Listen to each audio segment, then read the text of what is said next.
Hello and welcome to this live webcast, Thriving in a New World, the Future of Asset Management, co-hosted by Financial News Custom Studios and BNP Paribas Securities Services. My name is Francesco Guerrera. I am the publisher of Financial News and head of international for Barron's Group. And over the next hour or so, we really explore the future of the asset management industry at a crucial juncture in its history, not just because of trends in the industry, but also because of what's happening in the world right now. So we're delighted you can join us. I will introduce you to the panel. We'll have Bastiaan Olsders, Director, CEO of the Netherlands for Alpha FMC, one of the leading consultants in this space. Emma Crabtree, who is Head of Sales EMEA for BNP Paribas Securities Services, and Kimberly Lapointe, Head of PGIM Investment International. PGIM, of course, one of the biggest asset managers in the world. Guys, I will start with you, Bastiaan.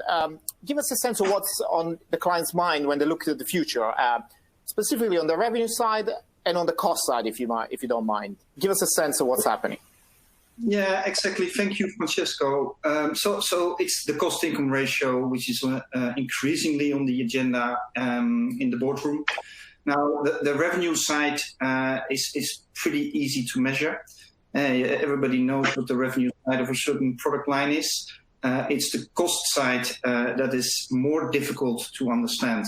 And especially if you map your growth plans, your product strategy to that cost-income ratio, and try to figure out how scalable you are as an organization. Because what you really want to know is what the impact of your growth plans and your revenue is on the cost-income ratio. So what we advise clients mostly is to have a very clear look per product line on what the cost drivers are. Because if you do not understand those cost drivers, it is very, very difficult to improve the cost-income ratio. So maybe a few areas to look at. So we identified headcount, obviously. 50-70% of an asset manager's cost is related to headcount. External cost, market data cost, service provider cost, obviously a sizable proportion of the cost-income ratio. You can look at BAU technology. So what systems are you using and how old are they? Are they legacy systems? Are they efficient? And more importantly, are they scalable? And then flexibility. So how agile, how flexible are you? If your revenue side, if the sales guys, if the product guys start changing things, can you adapt and can you be an enabler instead of something that stops your sales teams to be successful? And related to that, obviously, change efficiency. Now, often all that, when asset managers start looking at that, it means that they will look at an operating model redesign or potentially an outsourcing program. But before you do that, we typically advise make sure that you really understand where these costs come from and what drives them if you start to grow. So thank you, Bas. Thank you for the overview. Emma, I would like to go to you now. This industry has always been under cost pressure as far as I can remember anyway, but I guess the recent events, COVID-19 and everything else must have ramped up the pressure. So from your perspective, what do you see from clients from asset management? What do you advise them to do?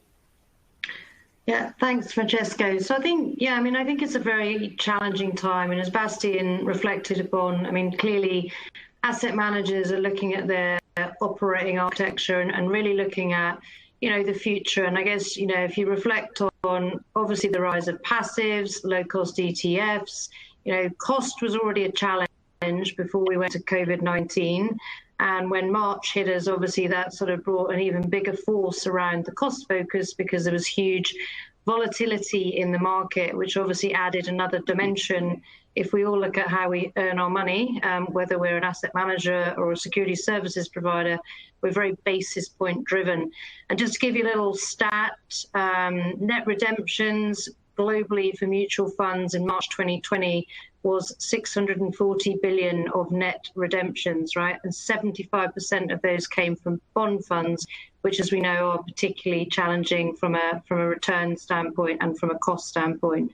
So I guess, where we see this going is really, clients and prospective clients looking at their operating model of the future and really taking a long, hard look at what is essential to retain in-house and really what makes sense to outsource and where do they add value, what's the differentiator for their underlying clients.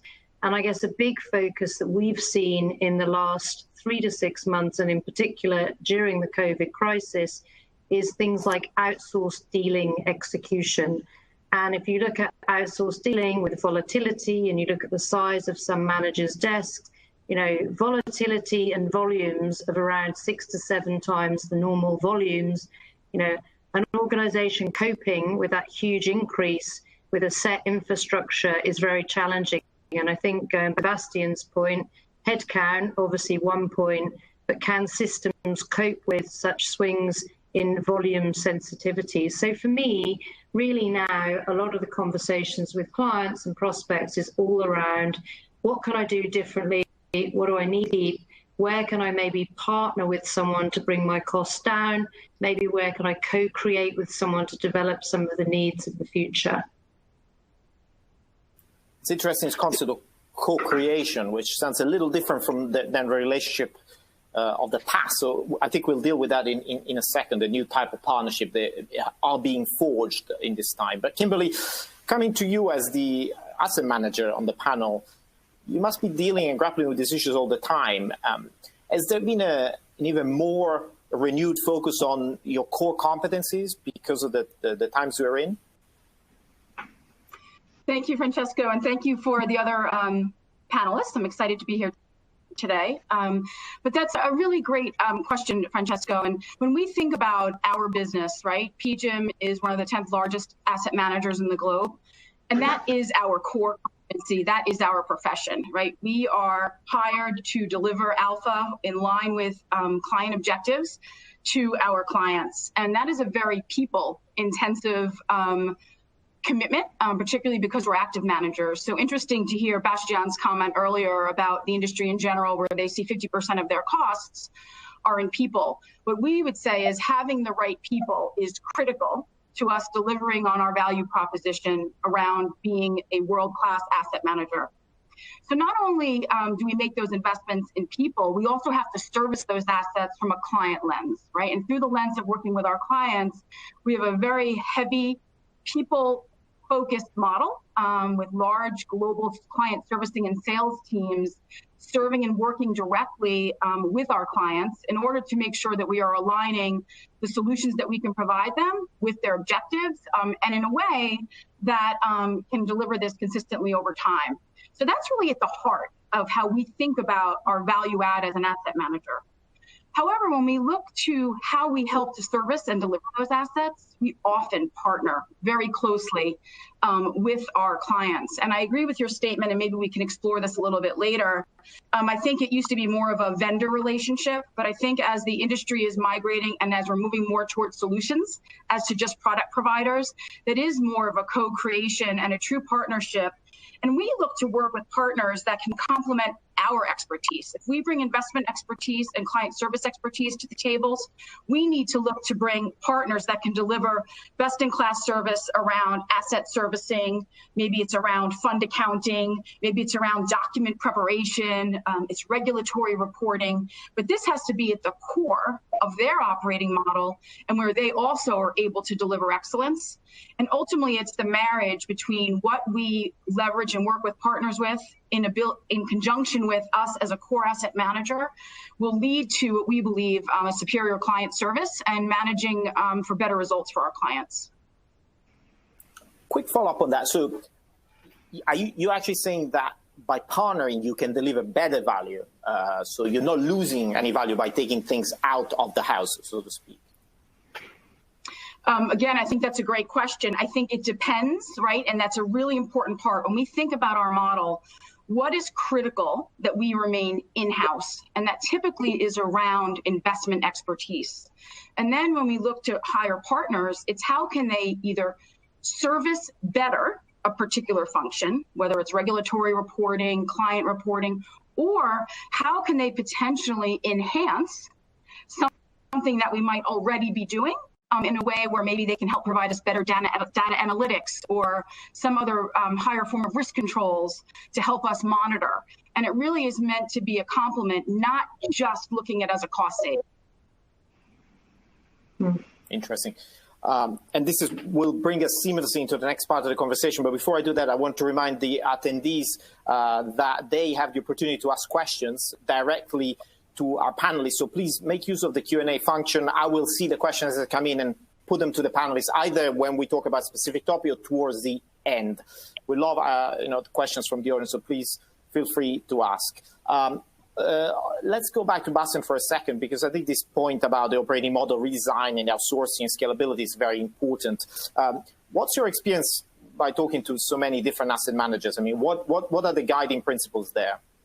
Yeah, and I go back to my previous point. Before you even start to think about an operating model redesign, be it with a partner, be it on an outsourced basis, be it with an enterprise system, you need to really understand what are the problems that you're trying to resolve. Where do your pain points sit? And you need to do that on 4 different levels. So data is a typical element that we need to look at. People, we spoke about it, and I fully agree with Kimberly's statement that people is an asset and not a cost basis. However, you don't want to create a scalable operating model by just throwing more people at it. You need to look at processes and obviously systems. And that indicator of I grow by throwing more people at it, that is a clear point to have a look at your operating model and see if you can create efficiencies. Now, the other trend that we've seen, and this is specifically the case for those managers that we feel have a good view on where their pain points are, is that they typically tend to do a large-scale project instead of small improvements. In the history of outsourcing, for example, or even with system solutions, you saw specific small problems being resolved. That is no longer the trend. We're looking at larger scale retransformations of asset managers. And that could, again, as I said, be by an enterprise system on your own or with a partner on an outsourced basis. And what we should not forget is that industry of systems and the evolution of asset services has gone really, really fast in the last 10 years. There's a clear trend towards the front office. The products that they offer are more scalable. The products that are offered are more robust, and the risk is less, including the transition risk. Is there more a tendency to buy the operating model as a whole? I think you can buy today an operating model as a whole, or to do bits and pieces and but maybe get fintech to help and do other stuff. And what's the current trend? I think at the moment what we see is that there is more trust in fintechs. They've been around now for a bit longer. They are more robust. There is no risk of them falling down. So innovation through fintech is really back on the agenda. But the way that people work with fintechs is different. Some acquire, some create joint ventures, others just work as a joint team. What we see is that working as a joint team works the most. And what we also see that it's an add-on to a more robust operating model within an asset manager. I don't know if that's your experience as well. Well, let's ask Kimberly. Yeah? What's your perspective on this? So, from our perspective today, we have decided to not outsource our entire operating model as one of the world's largest asset managers. We do believe there are areas where we can outsource, and I think that in that relationship, we are potentially becoming more demanding. And maybe I should step back and talk about the why. When you think about serving clients today, particularly if you're serving a real broad-based client base, right? So if you're serving institutional investors globally, wholesale or intermediary clients globally. Within those types of investors, you might have different types of investment objectives, right? Whether it's a pension client versus a more of a defined contribution client. And then when you also look within the distribution area or through the distributors, you're serving both asset assemblers, right, or discretionary managers, as well as advisory. And so when we're looking to work with our partners, it's how can they partner with us more to make sure that we can wrap all of our various asset management capabilities into the right vehicle to better serve each of our clients.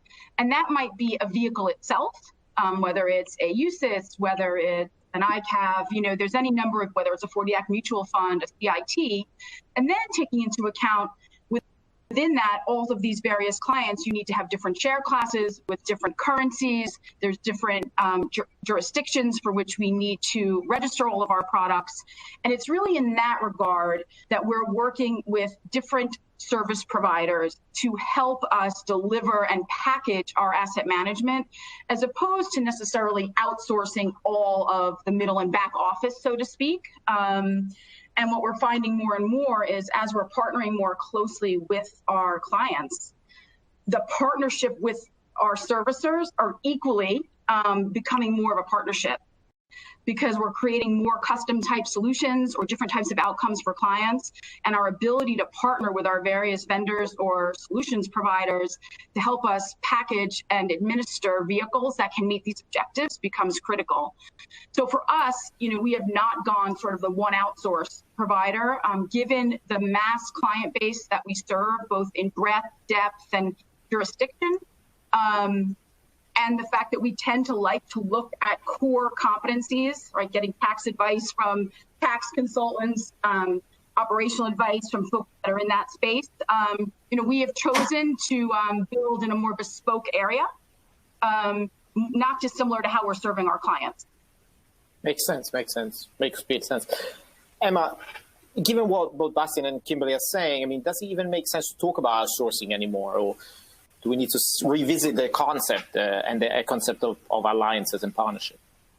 Yeah, I mean, I think, you know, Kimberly, you know, raises some excellent points. And I think, you know, for providers like ourselves, I think flexibility is kind of the aim of the game here, because everyone's on a slightly different stage of that journey. So as Kimberly's talking about, asset managers have very different underlying client propositions that sit underneath what they're delivering. And reality is they need someone to be more of a partner and someone who can come on that journey in terms of whether they're transforming that customer proposition, whether they're transforming the operating model, whether they're bringing a new proposition to market.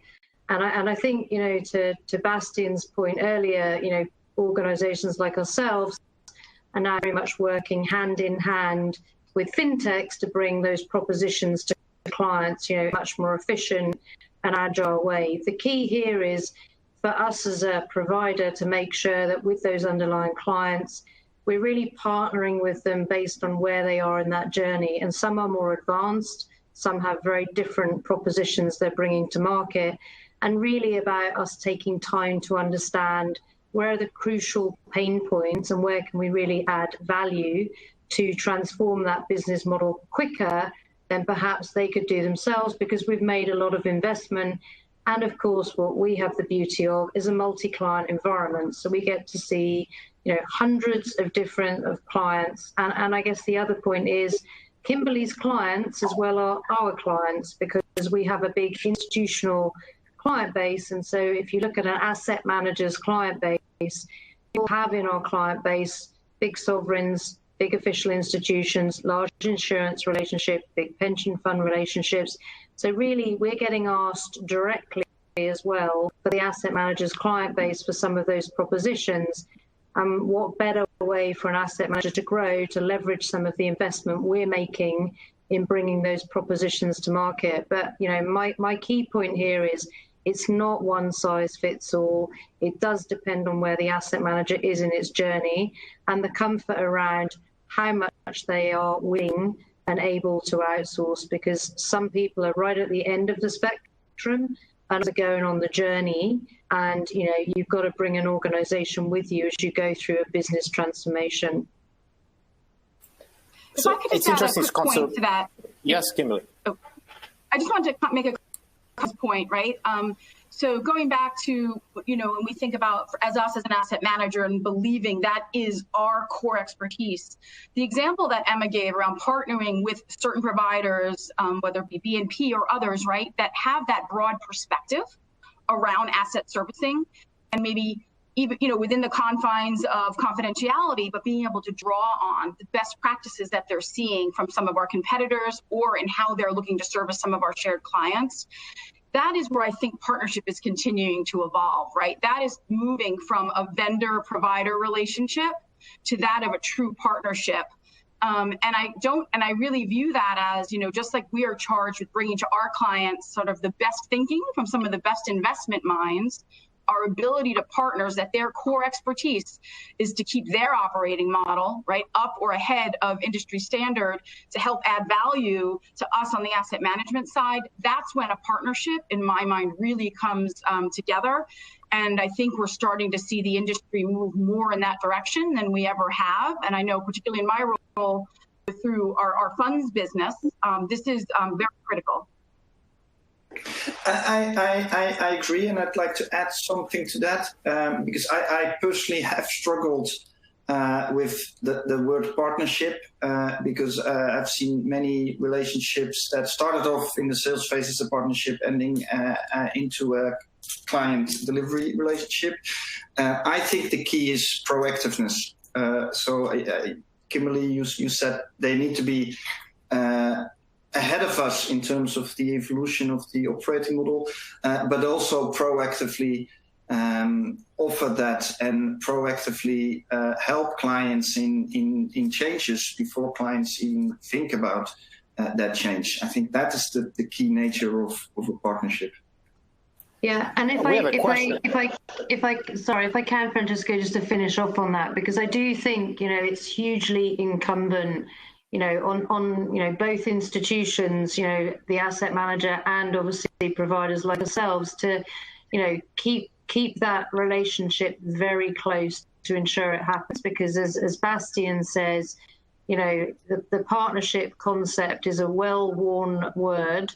And I think the delivery of it, the proof is in the pudding of the eating, as we would say, and seeing actually someone proactively come with ideas and taking the time out to talk about what the issues are, rather than get, engrossed in BAU, which of course, great to deliver BAU, very important, but don't forget the kind of future view and the future value that you need to bring to maintain what is a true partnership.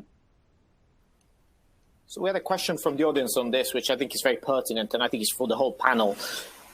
Do you see a future where there is no distinction between partnership and outsourcing? So the outsourcing gets subsumed into partnership, the ecosystem becomes a shared platform.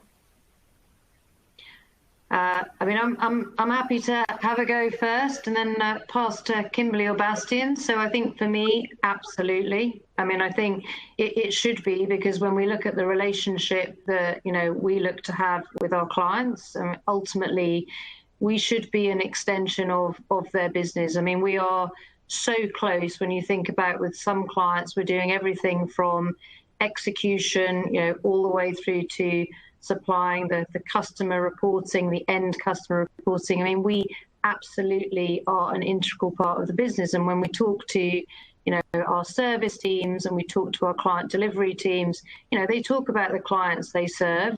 They talk about how their clients behave differently and obviously what is unique to those clients, and they feel part of that team. And again, to me, important, very important, is about hearing from the clients directly to make sure that really it is that business extension. And if they are working for someone like Kimberly's world, like PGIM, that they talk about what is important to PGIM and how what they do every day of the week in servicing the PGIM funds is important to deliver, as it is, the face and the representation of that institution. Yeah.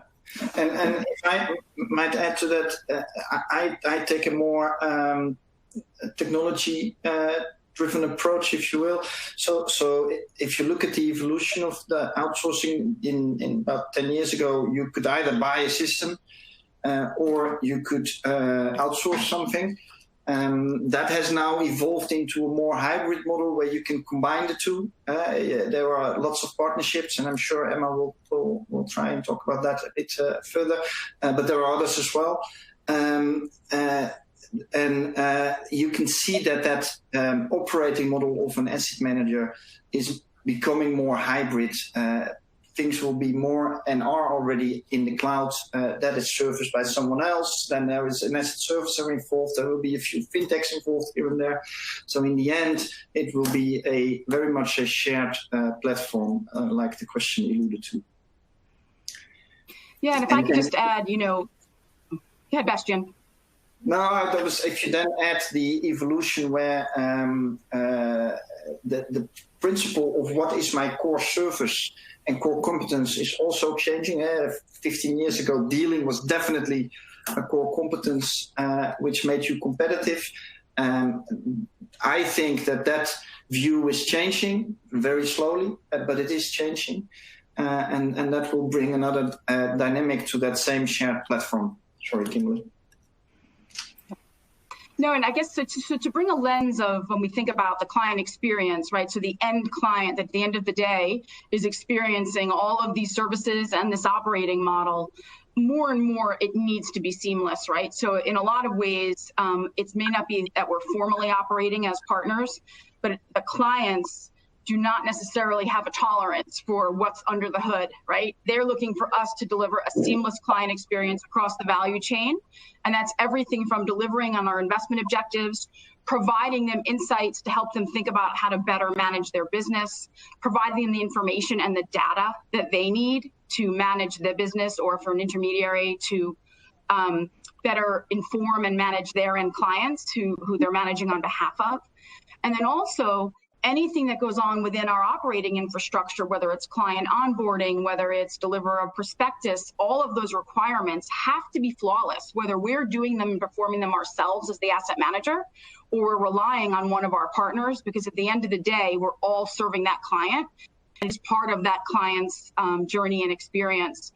So I think the ability to be more connected with tighter processes and controls in how we operate collectively to meet the client has always been important, but it's only gaining in importance, as we move forward and information is quicker and things are changing quickly.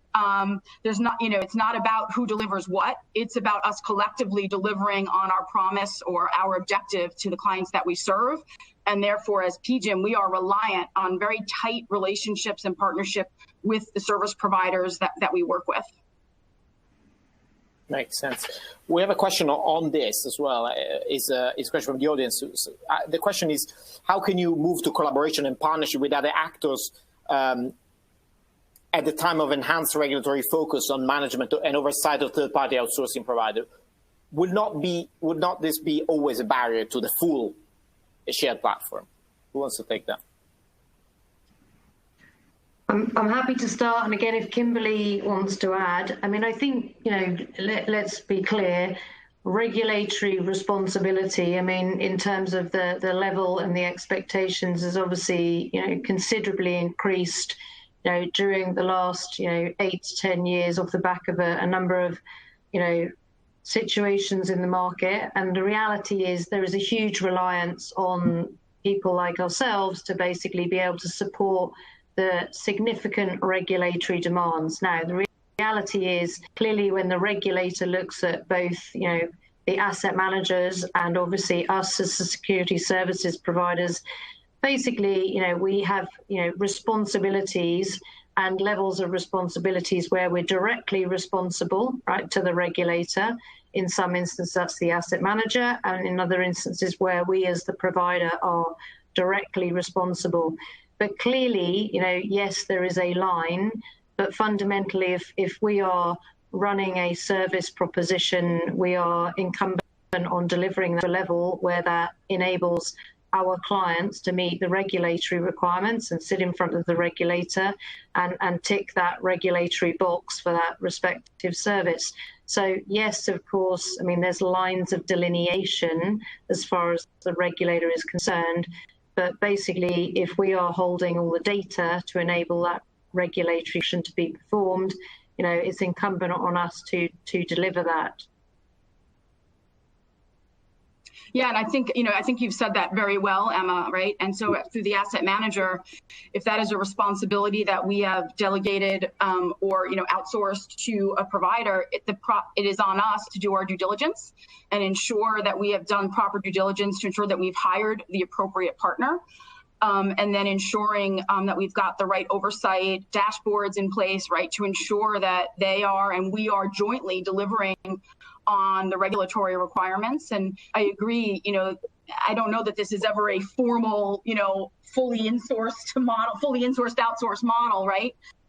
But we certainly have to find ways within the regulatory or compliance framework to ensure that we have the right processes in place, to ensure we have the right providers, that we are receiving the right information, and that we can, ongoing demonstrate that we are still with the correct providers. Yeah, and very clear description around the roles and responsibilities of the different players in that shared operating model. One of the things that the Dutch regulator is very keen on understanding is the chain in outsourcing. So if you outsource to your partner, how much is going to be outsourced further to anyone else in that chain? And that is a key element which you can resolve by describing and putting together the right level of governance through contracts, through SLAs, through KPIs and due diligence. I just, before we take another step into this topic, I just want to ask one more question on the COVID situation. Does that sharpen the need for more of this, of all that we discussed? So, for example, a lot of companies, asset managers don't want to have their staff return fully to the office. So how does the COVID situation, the way it's changing the world of work, really impact this drive towards more partnership? Okay, do you want me to start? Or if I can start. So I think, yes, clearly, I think COVID has definitely brought us closer together in many ways, because if you look at the last, 3.5 months, and you look across the globe, clearly different countries have fallen into, the crisis at different times. But what it has shown is, the intrinsic link between, us as the provider and our underlying clients. And I guess the closeness of that relationship has actually demonstrated how well the outsourcing relationship worked today. So if I reflect on, the last 3 months, a lot of the comments we've had from our clients has been, huge kudos in terms of, maintaining good quality BU, everyone maintaining the same level of communication they had before, if not heightened communication, and really showing that actually in a full kind of, let's say in some countries, 99% of people working from home, producing NAVs, that actually the architecture that sits behind business is robust. And actually for many clients, if they were in a similar situation, it may not have been, the similar outcome in terms of maintaining BAU. So, I think in many ways, it has actually brought the two closer together. It's probably demonstrated the benefits of outsourcing because, us as a large institution have the ability to shift work around the world as required. And obviously also, make sure that we have the ability to leverage an architecture that we can switch between home and office. And I think going forward, clearly, we're all reflecting on our models now and saying, okay, there's a lot of good things that have come out of this experience that we'll absolutely continue on with. But I think also it really has meant that both institutions, provider and obviously client, have come closer in their understanding of the value that relationship can deliver, and also probably for the client reflecting on, does it actually make sense to potentially outsource more because the architecture is so stable?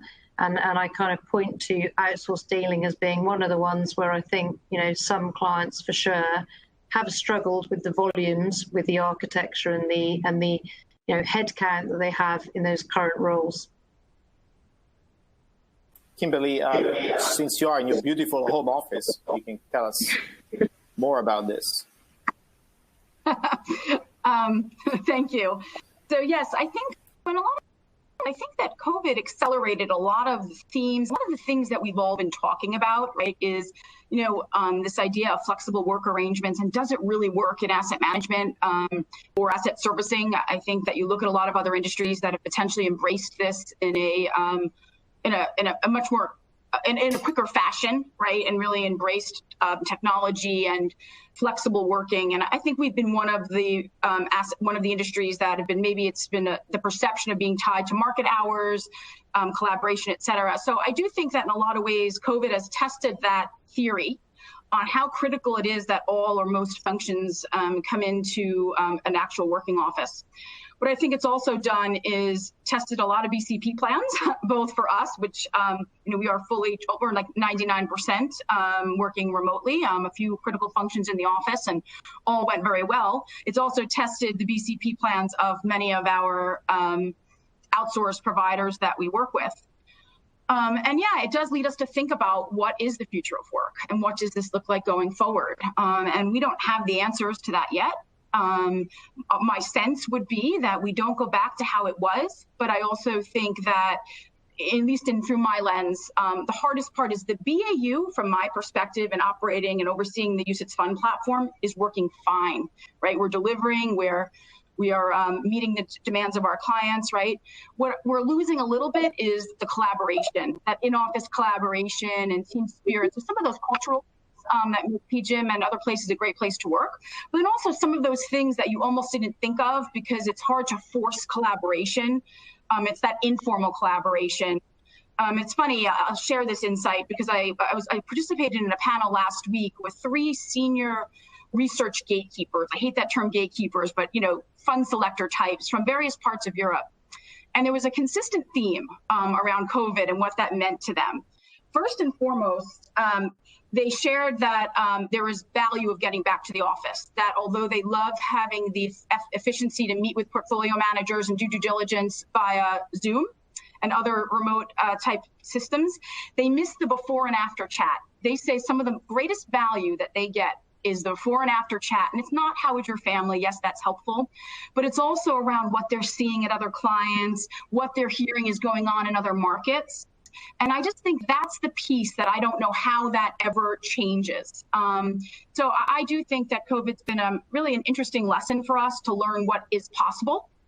We sort of got to look at the future, and now we can maybe figure out how we bring the best of the future with some of the best of that in-person collaboration and that in-person working together to be even better going forward. Yeah. Bastian, what do you think of that? I think that the COVID-19, how it's very horrible, of course, but it also changed the mindset, and people are seeing the opportunities now. Be it from a recruitment perspective, you don't have to recruit in the town where your office is anymore. There are remote options possible. So there are lots of opportunities. And I was actually on a panel with some CEOs the other day, and they confirmed, all 3 of them, to me that their employee satisfaction rate was actually up and their sickness rate was actually down. Now, I don't know how long they can keep that up, of course, but I think it is a clear sign that there are some good opportunities in the whole work from home or work from another location situation that we can benefit. I'm curious, Bastian, just one second, sorry. I'm curious, how does your job change? Because that is a very... consultancy, they go in, right? They go in to the office. Who doesn't like to have a consultant in the office? So, how does that work? So initially, we were very worried about our delivery. So can we still deliver the same quality as we used to? But experience has now told us that we can. And yes, you need to change the mindset. And it is difficult, and especially in the business development area, I understand that comment about the after chat. But if both parties have the mindset that it is possible, then I have not seen any deterioration of quality, and it even opens more doors, because people from Paris can be doing consultancy gigs in London or in Amsterdam, because they are the right expert, and they don't have to travel to the client that often anymore. So for me, it's an opportunity more than anything Fascinating. else. Fascinating. Sorry, I interrupted you. You were going to intervene. I was just gonna sort of add a little bit on top, which we were talking about earlier before we came on. So, I think the other thing is to Bastian's point, right? When you look at this new way of working, we were talking about virtual due diligences earlier, and when we look at historically, we'd have clients that would come to Chennai, to Warsaw, to Lisbon. We all know, that's for some a 12-hour flight. At the end of the day, is that the most efficient way to do it? So we've started doing virtual due diligences. So, have a tour of the office, meet the management team. The management team introduce, their management team locally, go through the processes. Is that a more efficient way to do things? Absolutely. Do you lose? And Kimberly raises a super important point. That other chatter is really important, and that bonding is really important. But fundamentally, there's definitely some learnings around, how we've been doing, business development in this time, and how, again, if you want to make it work, you can, using the right tools like Microsoft Teams. There's a lot of ability to make it work and make it efficient and still make it very personal, I think. Interesting. While we're on this topic of partnership, and there's a couple of questions from the audience I'm going to get to in a second, I wonder whether, Emma, you can give us a sense of what a partnership looks like a shared platform, something that you guys have done that might bring this to life. Yeah, sure. I think we can talk about two angles of partnership. So I think we can talk about, first of all, partnering with providers in the market. So if you look at our recent announcement on the Aladdin provider side, which came out mid-April, where we've signed up to be one of the 4 that obviously works with the Aladdin team today. We're basically utilizing the Aladdin system to provide middle office servicing through a direct access into one of our clients, BNP Paribas Asset Management's instance of Aladdin, and basically perform the functions that just to be clear, sorry, Emma, Aladdin is the BlackRock all-singing, all-dancing platform that most asset managers. Aladdin is yes, indeed, the BlackRock Aladdin platform. So, for us, basically, what's allowed us to do is to go straight into a client's instance, perform all of those middle office services, move away from what is the traditional model of obviously maintaining different platforms in-house, running those services, and then updating data and positions at an end of day or a multi-time throughout the day, and really bringing what I think is a revolutionary proposition market. So for me, that's an example of partnership where we as a service provider are looking to do things differently. And I think that's one of many. We've got many fintech relationships where, again, we're buying externally because we believe that the fintech proposition is better, cheaper, smarter, and frankly quicker to implement than creating it ourselves. On the other side of that is, working with clients who, might be looking to go into a new market. So we recently worked with one asset manager who basically completed an acquisition in a jurisdiction. They were looking off the back of that acquisition to outsource the middle and back office functions and retain the asset management capability. And so it was a win-win for us. We wanted to enter that market with administration and custody proposition, and the client basically got to outsource all the functions, and we lifted out some of the staff. So, to me, that is a great way of saying there's a win-win way to really partner with asset managers and clients to deliver a proposition where we develop our capability, and likewise they on their side do, but with minimal cost. Kimberly, do you see a possibility or a potential for partnerships that are driven by the client, a bespoke partnership with a particular client from your perspective, but you create the team kind of thing? Or is that too far-fetched? So I think in some ways, we try to think that way today. And if I get where you're getting at with that question is, for us to have truly meaningful relationships or partnerships with our core client base, right? Large institutional clients, large sophisticated intermediaries, we try to bring that partnership approach to the table. And I think of that as, for us to really add value, it's beyond just, although it's critical, right, that we bring investment solutions to help them meet their investment objectives. But we also try to work collectively with them around how do they want to wrap them to serve. Maybe they've got clients in the US, they have clients in Asia, they have clients in LATAM, in Europe. How can we replicate the solution in the necessary wrappers to serve that client base? Additionally, as they're thinking about building better portfolios or providing different solutions to their clients, we're often having conversations where we bring to the table folks on our product side to help them think through the merits of the different products and the different considerations that you have to have in administering vehicles. We have some clients where we've even shared best practices in compliance, right? Or we bring our CIO to the table to spend time with their CIO. And ultimately, it doesn't result in a product relationship, but it does result in a partnership that over time should benefit both organizations in better serving their clients. And so from that perspective, yeah, I view it as, you know, our job, and I say this to the sales team all the time, we have the honor of representing PGIM to clients that have entrusted us with their assets. And we take that very seriously. And our job is to not really just deliver the investment performance that they're expecting. It's also to deliver all of the firm to help them have our best thinking or our best ability to collaborate with them on how they can think about their business. And that's when we find it really works best. Is this formal? No. But is it very much embedded in what we consider to be a core client service model? Yes. Interesting.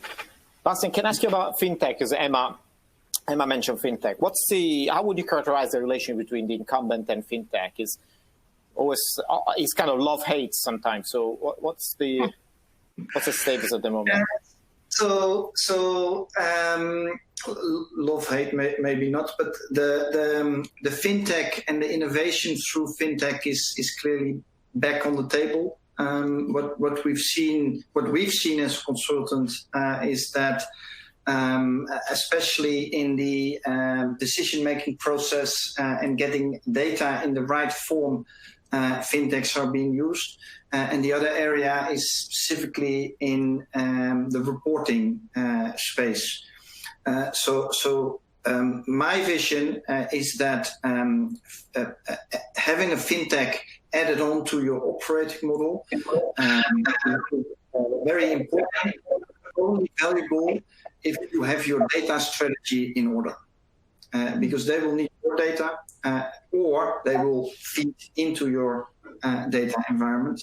And the two go together in my mind. So a fintech strategy and a data strategy. Because if you don't do the two together, then in the end, the fintech will not be able to deliver what is promised. Okay, let's talk about data then.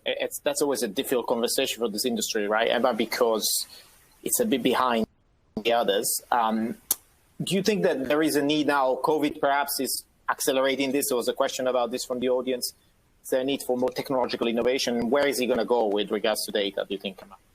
Yeah, to be honest, I don't think that COVID has anything to do with the data strategy of companies. People were already thinking about that. We do see a clear split, and we did run a survey about 4 months ago between the very large asset managers who are very offensive on data. They really use data a different way than the smaller firms. For them, data drives core business objectives, revenue growth, identifying inefficiencies, supporting the strategic decision-making process, maybe even predictive analytics to be used, whereas the smaller asset managers are more focusing on minimizing risk to their business, so supporting compliance, monitoring risk, and stuff like that. So there is a clear distinction between the two.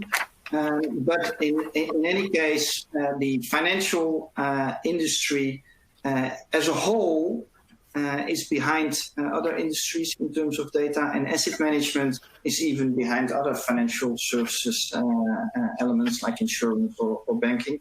And we are still working in getting the right basic architecture in place.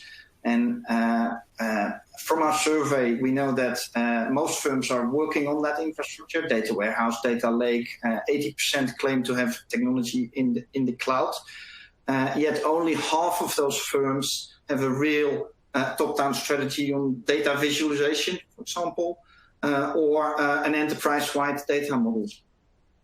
So if you look at the 5-year roadmap, yeah? No, I was going to get to Emma, sorry, to see how she sees this, because it's true that, I know of asset managers use the facts, wet signatures and all that. I mean, how do you guys see that? So, I think, where Bastian was going is spot on. So I think, data is crucial and it drives everything. I mean, whether it's, the front office, whether it's the customer experience. And the key here is that actually the cleanliness of the data and the accuracy, is the starting point, right? And everything else is driven off the back of that. And I agree with Bastian, we look at some of the larger asset managers, and the smaller asset managers, everyone, again, is at a slightly different stage of the journey, but their biggest challenge is bringing data together from a number of sources, be it external, be it internal platforms, and normalizing and standardizing the data. Because unless you've got a good point to start from, we all know the term of garbage in, garbage out. The reality is you have to have a good starting point. And then once you get a good, clean set of data, then everything should flow from that. And I guess where we're spending a huge amount of time, and Bastian as well, is with clients talking about how they can leverage some of our solutions to be able to assist with the aggregation and standardization of data. Because when you look at the size of the data that we sit on as a security services provider, it is trillions, right, of data that we're talking about. And if you look at it in the broader bank sense of BNP Paribas, again, layer on another 3 trillion. And ultimately, we are sitting on a lot of data that we, as a provider, obviously have to clean and make sure we standardize on a daily basis. So I think the big question for clients is, do you want to go through that process yourself? Do you want to manage that process yourself? Or is that probably one of the areas where, because the size of the task is so substantial, that maybe you find that partner to be able to deliver that proposition? But I'd also say, from some of the smaller managers, with some standardization and maybe looking to change some of the legacy technology, you should be able to deliver quite a lot of that yourself internally. It's whether you want to, back to Kimberly's point, spend your time on back office functions, which of course are important, or whether you want to potentially leverage the services of a provider for that.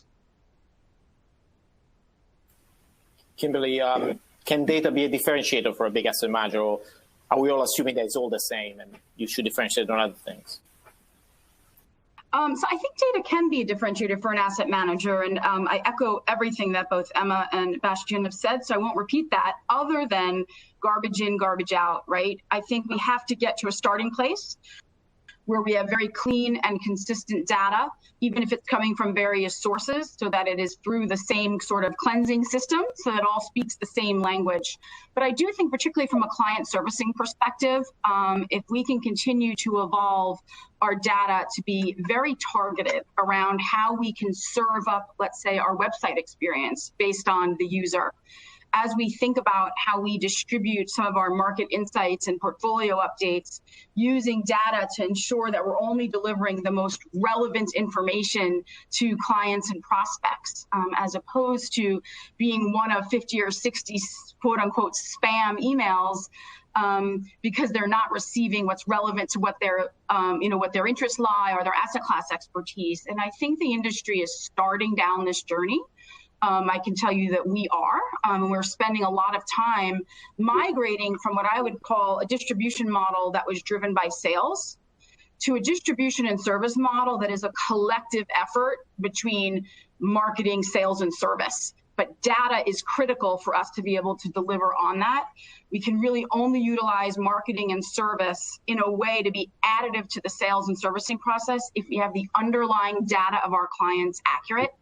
Once we have that, we can very much target different pieces of collateral, different pieces of information, tailor user experiences to where we believe or what they've expressed to us is their area of interest.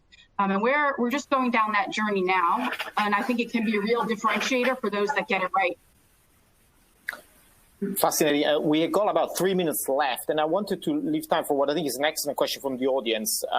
So if you can keep your answers short, rather. The question is the following: What are the top 3 changes that each of you have made to your working lives since COVID that you think you can keep? That you think can keep you and the organization you work for stay competitive. So 3 things you've done differently in your working life since COVID that you think will help you actually if you keep doing that thing. You discover 3 things that you wouldn't have done otherwise. Who wants to go? I'm happy to go first. Give the guys a bit of thinking time. So probably the first one I'd say is definitely more rapid decision making. Okay, so I think removing the bureaucracy around some of the decision making. I think improving the virtual communication with our teams. I think we all recognize some of the toughest challenges during COVID has been actually making sure we engage with our teams regularly, visually, and making sure we have that balance in terms of regular engagement. So that's definitely, a follow-up for me. And I think also, lastly, just, maintaining the momentum around projects. So removing obstacles for people and, ensuring that we're continuing to deliver at pace. So, I think for me, they're the 3 things that I would put out there. Really interesting. Who wants to go next? Or are we done, Francisco? No, go for it. Yeah, no, we want to know. One, just for the sake of time. So, and I alluded to it earlier, the acceptance of remote working across the industry allows us to really find the right expert for the job. So people from another location doing work in another location without having to fly, without adding costs to that model. And that is a benefit for us. It makes our resource planning easier, but it's also in the end a benefit to the industry and the clients. And I guess I'll add a couple, although most have been said. I'm going to add 2 points. I think one is this area of communication. I think that we've always, as a firm, we are very big on partnership and collaboration. We collaborate well within the organization and within our departments. But I think all of the enablement of virtual meetings will really globalize that collaboration and bring much more of a global community feel and culture to our organization. We are global, but I think that COVID has really helped us solidify that global coordination and communication with virtual meetings. I think the other one would be around really on data has been a focus on fast tracking the cleansing and use of data so that we can better serve our clients remotely. I don't think we go back to the same frequency of in-person meetings. And so now we are reliant on that data to help us utilize technology to better serve our clients in a remote way, and to complement all of the efforts that we do in person with our portfolio managers and our sales teams. Seems like a wonderful point to stop. We have run out of time, unfortunately. So with that, I would like to thank the panel, Bastian Olders of Alpha and FMC, Emma Crabtree of BNP Paribas Security Services, and Kimberly Lapointe, head of PGIM Investment International at PGIM. And of course, thanks the audience, and thanks our partner, BNP Paribas Security Services. We do a lot of these. This was a particularly good one. Please keep looking at Financial News website for other events such as this. I would remind you that if you have a colleague who you think might benefit from this, this will be available on demand from tomorrow on Financial News website. And please stay tuned. I think this proves a lot of the points you guys made at the end, that we can add value even remotely. In fact, there's more value added remotely, and we will be more efficient, although none of us with the wonderful backdrop that Kimberly had, it's really impossible to match. With that, from a very, very sunny, unusually sunny London, I'll bid you goodbye, and hopefully we'll see you soon. Thank you so much. Thank you, Francesco. Thank you, Emma, for having us. Thank you, Bastian. Thank you, guys.